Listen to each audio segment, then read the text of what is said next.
Fried है, Adler है, Ericsson है, ये जितने बड़े बड़े साइंटिस्ट हैं, उन्होंने अपने लेवल पे काम किया, हमने क्या किया? हम जो लेवल स्टार्ट करते हैं, और आप ये देखिए कि इस दुनिया में रोजाना जो है वो इल्म आता है और रिसर्च हो रही है और नए से नए जो एवेन्यू है वो दरियाफ्त हो रहे हैं। आप 2 साल में जो पढ़ के जाते हैं ना, तो वो जो नॉलेज है वो आउटडेटेड हो चुका है। और अगर 5 साल में आप पीएचडी करते हैं, जो आप पीएचडी की डिग्री लेके आते हैं ना, तो बंदा कहता है यार ये कबाड़ी को भेज दो। और इसका सिंपल एक फैक्टर है कि हमने अपने आप को रोजाना बेहतर करना है। और अगर हम इसके साथ जुड़े नहीं रहे, कि हमने अपनी जो पर्सनैलिटी है उसको हमने ग्रूम नहीं किया, फिर आप ये समझिए कि हमारे पास कागज पर टुकड़ा जरूर होगा, लेकिन हमारे पास वो स्किल नहीं होगा जो 30 दिनों का काम 30 सेकंड में करे। मेरी बात आप तक पहुंच रही है? अब लेकिन जीवन की जो बात है ना, ये कल मैं जब आपकी तैयारी कर रहा था, मैंने जब पढ़ी, मैंने कहा नहीं यार क्लास को स्टार्ट इसी करेंगे ताकि जो मेरे दोस्त हैं उन तक मेरी बात सही मालूम पहुंचे। और समटाइम एक और बात, हम अपने साथ धोखा कर रहे होते हैं। इनमें से चीटिंग एक बहुत बड़ा धोखा है जो हम अपने साथ करते हैं। एक बंदा कहीं से जा रहा था, तो उसने देखा तो रास्ते में एक घोंसला है और उसके अंदर अंडे वैसे पड़े हुए, कुछ ऐसे थे जिनसे परिंदे निकल चुके थे, बच्चे थे। और एक आध ऐसा था ना जिसमें जब जैसे होता ना कि अंडे से निकलने के लिए वो जोर आजमाई कर रहा था और कोशिश कर रहा था, तो उसने कहा यार ये अंदर जो परिंदा है ना, ये बड़ी तकलीफ में है, तो मैं इसकी मदद कर देता हूँ। उसने उस अंडे को तोड़ दिया, चला गया। काफी अर्से बाद वापस आया तो उसको एहसास हुआ यार जब मैं यहाँ से गुजर रहा था तो मैंने अपनी नेकी की थी, चलो देखता हूँ। वो उधर गया तो उसने देखा कि एक जो परिंदा था ना, बाकी उड़ चुके थे, वो आवाज था। तो उसको एहसास हुआ कि यार मैंने नेकी नहीं की, मैंने उसके साथ जुल्म किया। जब परिंदा अंडे से बाहर निकलने के लिए जोर लगाता है, उसकी परों में सर्कुलेशन ऑफ ब्लड तेज होती है और उसकी विंग्स के अंदर ताकत आती है। तो जब आप किसी की हेल्प करते हैं, या चीटिंग करते हैं, या मदद करते हैं, या अपने साथ ही धोखा है, जब हम पढ़ते नहीं है पूरा साल और फिर हमें जब गिला होता है जी ये हुआ वो हुआ, बेसिकली जो बात है ना वो वही है कि हम अपने आप को पास कर रहे हैं। लेकिन दो तरह की आप समझ लें कि फीलिंग्स आ सकती है। या तो ये है कि आप जब क्लास स्टार्ट हो या जब आपका सेशन स्टार्ट होगा, आप अगर उसमें पढ़ेंगे तो जो जिंदगी है उसमें आप एंजॉय करेंगे। अगर यहाँ पे ये मामला रहेंगे तो सारी जिंदगी अपाज की तरह जिंदगी गुजारनी पड़ेगी। और देखिए हम सबको अपने इनसाइड जानना चाहिए कि हम किस लेवल पे और हम किस लेवल पे हमें जाना है। जो ये कम्प्लीमेंट है, क्योंकि मैं बहुत सारी चीज़ें जो है वो फेवर नहीं कर सकता, लेकिन सिंपल बात ये है कि आप उन बातों को अंडरस्टैंड करेंगे, उनको समझेंगे, तो फिर ये हमारी ज़िंदगी बहुत आसान होगी, प्रैक्टिस भी आसान होगी, और घर में भी हमारी जो लाइफ है, हमारी जो बहुत सी लाइफ है, पर्सनल लाइफ है, फैमिली लाइफ है, सोशल लाइफ है, तो ये जो सारी जिंदगियाँ ये बहुत आसान होगी। अब हमारा जो टॉपिक है वो है साइकोलॉजी। अब साइकोलॉजी किसी भी एनिमल या इंसान के बिहेवियर को अंडरस्टैंड करने का,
ہم دیکھتے ہیں یا ہم سنتے ہیں یا ہم چکھتے ہیں یا ہم محسوس کرتے ہیں یا ہم اسمیل کرتے ہیں. ایسے ہی 5 سینسز ہیں. ہمارے برین تک جتنی بھی انفارمیشن آتی ہے وہ 5 سینسز کے تھرو آتی ہے. اگر ان 5 سینسز میں کوئی سینس بھی کام نہ کرے تو اس ذریعے سے جو انفارمیشن آپ تک آتی ہے وہ نہیں آئے گی. ایسے ہی نا, اب آپ آنکھیں بند کریں نا تو دیکھنے کا جو سینس ہے وہ ختم ہوگی تو ہم نہیں دیکھ سکتے ایک دوسرے کو. کان بند کر دیں تو آپ کو کی آواز نہیں آئے گی. اسی طرح یہ ساری باتیں. تو یہ پہلی بات تو یہ دیکھیں کہ ہم تک انفارمیشن کوئی بھی آتی ہے. اب یہ انفارمیشن آنا اور اس کے اگینسٹ ایک رد عمل کیسا کرنا, یہ دو ڈفرنٹ باتیں ہیں. ایک آپ کی برین کا سینسری فنکشن ہے اور دوسرا کون سا ہے, موٹر. دیکھیں نا, آپ کسی آپ کی قریب آتے جائیں نا تو آپ کو محسوس ہوتا ہے نا گرم ہے, ابھی محسوس کیا, اس کے اگینسٹ آپ نے ہاتھ اٹھا دیا, تو یہ آپ کا موٹر فنکشن ہے. اب یہ دو فنکشن آپ کو برین کر رہا ہے.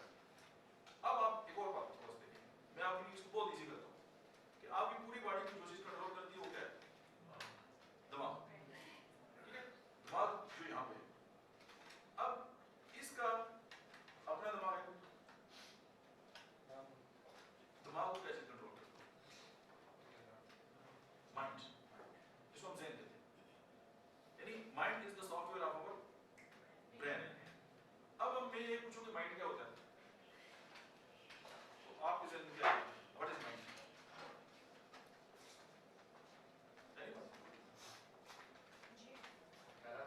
خیالات اور تصورات جو ہوتے ہیں اس کو مائنڈ کہتے ہیں. خیالات, تصورات, ایسا. اور اچھا میں آپ کو اس طرح ٹیچر نہیں ہوں, اس لیے میں ٹیچر نہیں ہوں, بس آپ کے دوست میرے سارے لگے رہے ہیں. ویسا آپ کے ذہن میں کیا مائنڈ کیا ہوتا ہے؟ جو چیز انسان سوچتا ہے اور اس کو جو چیز انسان سوچتا ہے. اچھا, اور مائنڈ کی کوئی لمٹ نہیں ہے, کسی کا بھی کیسا, کسی کا بھی کیسا, کبھی کیا, کبھی کیا. فوکس رہے کہ مائنڈ کیا ہے. سر عقل کی چیز ہے, اس کی کوئی لمٹ نہیں ہے, اس کو کیسا. اور وہی 5 سینس جو ہمارے پاس ہے وہی چیز جو ہمیں مائنڈ تک پہنچاتی ہے, وہی چیز ہے مائنڈ. اسی خیالات سے ہمارا مائنڈ جو کام کرتا ہے, 5 سینس ہے اسی کو. وہ تو دماغ تک پہنچاتی ہے. اچھا صاحب یہ سوچنے کی صلاحیت. ہمارے سوچنے کی صلاحیت ہے نا دیکھیں, نیورولوجی سے ہے, لیکن ہم جتنے لوگ بیٹھے ہوئے یہاں پہ, ہم سب کا دماغ ایک جیسا ہے. خواتین کا تھوڑا سا ڈفرنٹ ہے, موٹا نہیں ہے, جوتے میں سے کتنے 1 2 3 4 5 6 7, اگر 7 جوتے 14 جوتے, اگر یہ پڑھائی شروع ہو گئی نا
دنیا کے ڈاکٹر کام کرتے ہیں.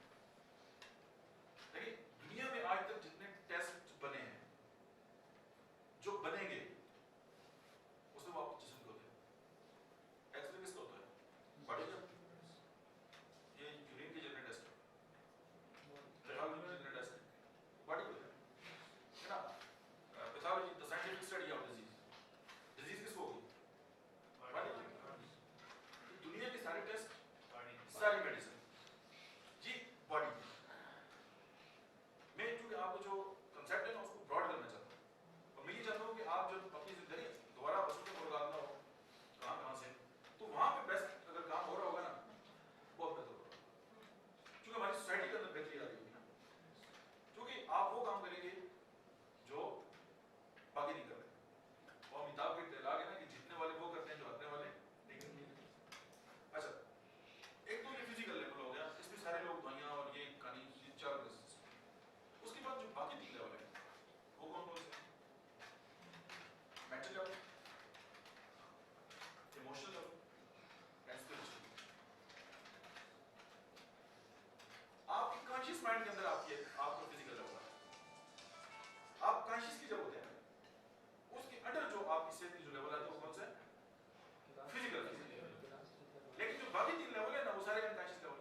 فنڈامنٹل لیول پہ کام کرنا ہے. اور یہ کمال صرف